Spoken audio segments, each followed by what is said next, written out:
Morning, y'all. Hope your Wednesday is going well. Today, we're going to take a quick look at the indexes just to get an idea of where the markets may be heading over the next couple of days and next couple of weeks so that we can prepare our portfolio and our moves, either averaging down, waiting until the market hits its rise, selling out if you're swing trading, but just to get an idea of where the market is going. So we're going to start with the S&P 500.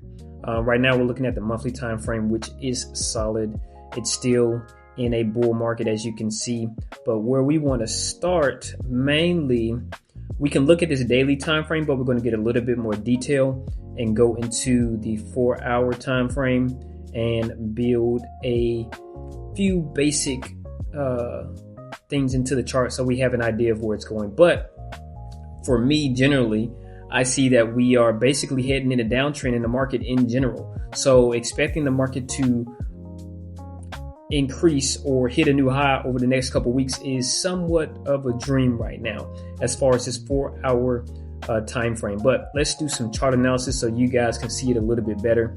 I automatically see it because I've pretty much programmed my mind to see all the chart analysis without drawing them out. But let's get to work drawing, and we're going to start with an extended line. And all we're going to do here, all we're doing is drawing support and resistances, and then we're going to identify either higher highs or higher lows. So here's our first high on the chart, and we're going to take that color to, let's make it yellow. Is that bright enough for y'all? I hope you can see it. And then we will highlight the next high that we see on here, which is right, let's see, that was 6991, 6993. That was Monday. It hit another high, but it drawed down very deeply. Gonna make this one purple. So right now, from this, we basically see that we have lower lows, or lower highs, I'm sorry. There's one high, and then here's the other one.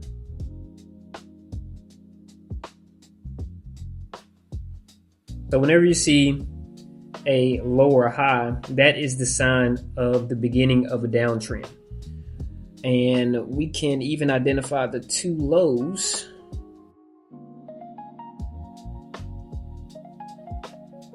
Lower low. Even though it's barely noticeable on this time frame, if we go to a shorter time frame, we'll be able to see the difference a little bit better. So we got our first low, and we have our lower low.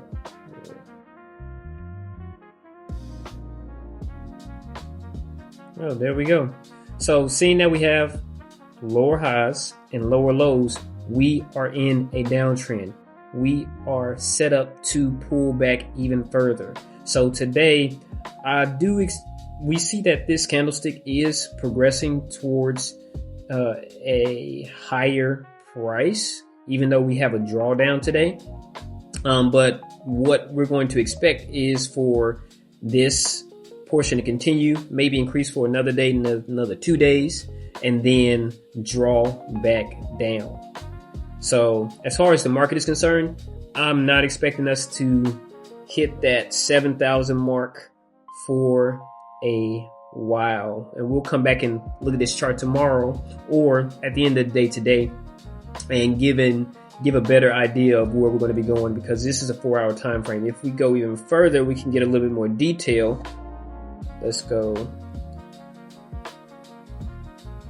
30 minutes. So now we see everything in even greater detail. And we see that we just recently hit another lower high on the 30-minute time frame.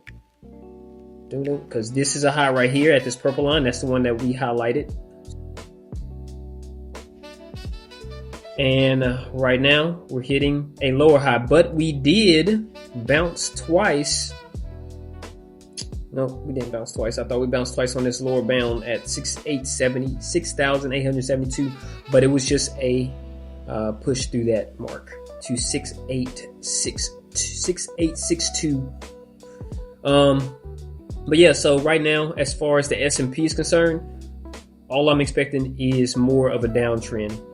We haven't shown any signs of breaking through this first high at $6,993, and we just recently created another low. What we can actually do, we can go to the NASDAQ next to get a better idea of the tech sector in the markets. And it's a bit of a different story here. Let's look at the daily time frame first. Zoom out a little bit. And it's a bit of a uptrend actually for the NASDAQ. Let's go ahead and draw this out very quickly. Our most recent high. Our most recent low.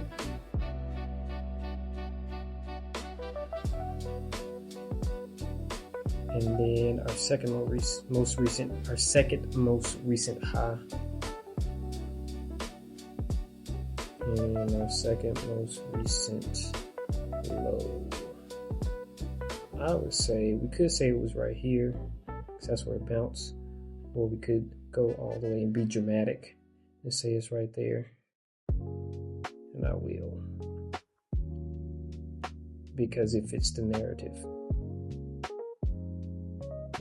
So here is somewhat of the opposite case, even though you could call it a sideways trend, but it is signaling a very, very gradual uptrend, because we have high right here, then we have a higher high right here, and we have a low right here, and we have our most recent higher low right here.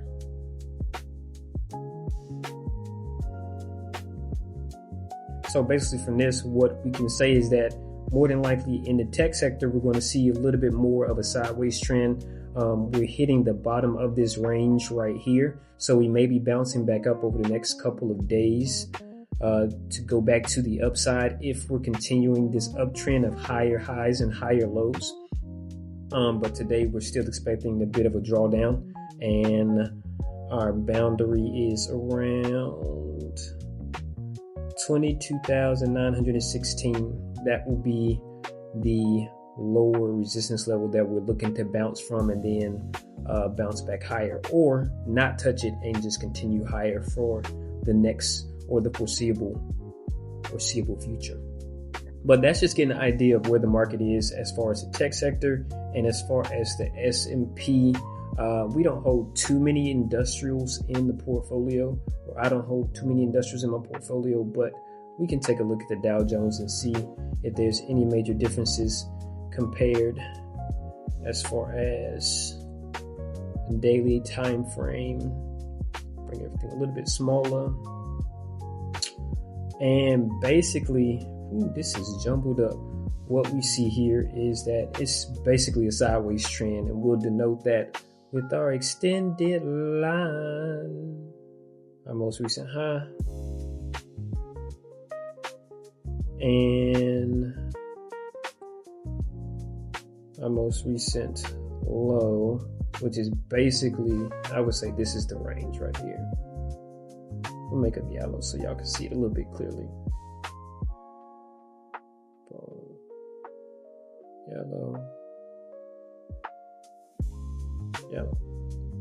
But basically what we see is, for the past few weeks, 1 or 2 weeks, we've just been bouncing between this range of a low of 48,428 and a high of 49,653. So if we do begin to break through this upper barrier, then we can expect the Dow or industrial stocks to head to a higher range. But in general, what we're going to expect over the coming days, since we still haven't broken through this upper range, is for it to bounce back down, pull back down as far as the industrial stocks, and then bounce back up. But if we do see, let's go to the 4-hour time frame. 4-hour time frame. We're still just heading generally up there. There's no real sign of a breakthrough through that upper boundary yet, but we will be watching it over the coming days. 2 hours, nothing really. Yeah, guys, I plan to, so right now we're on the 1-hour time frame, and you can see that we had a higher high or higher low right here. So we may have an opportunity to break through over the coming days, but we'll just keep a watch. Basically, whenever you want to get an idea of where the market is going, it's helpful, not always telling, but it's helpful to take a look at the charts, different time frames, to get an idea of where support and resistance levels are. And if the S&P, the NASDAQ, or the Dow Jones is about to break through a certain boundary, or lower or upper resistance level, and then build your portfolio or trading moves from there. I'm not much of a trader. I'm a long-term investor, but sometimes I do play with swing trades every now and then. But yeah, hope you guys have a great day. I guess I will see y'all tomorrow, and we'll see where the market sits and what to expect on the day. But yeah, today we're expecting a bit of a pullback in the market, maybe a little break even, as some of these charts are showing a bounce back to different ranges or between ranges. But yeah, have a good day. Peace.